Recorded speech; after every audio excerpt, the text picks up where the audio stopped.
Hello everybody, welcome back. Today as well we have got you another video. In this video I'll show you how you can fix a Telegram connecting problem. But before that, please do make sure to like our video, subscribe our channel, and yes, without any further delay, let's get started. So let's say if you've been having the connecting problem, then first thing you can do is simply go ahead and check out your internet connection. If your internet connection is not so good, then you will have the connecting issue right over there. So make sure the internet connection is quite good, and once you are done with that, you're gonna simply go ahead and go back and open up your Telegram app. Let's say it still doesn't work properly, then what you can do is you can go ahead and simply switch to the cellular data instead if your internet is not working, because that's the major issue.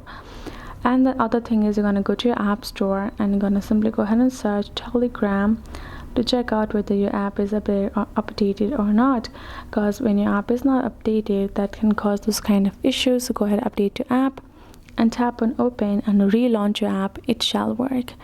If it still doesn't work, simply go ahead, uninstall your particular app and reinstall it or re-sign in, and that should also help you out.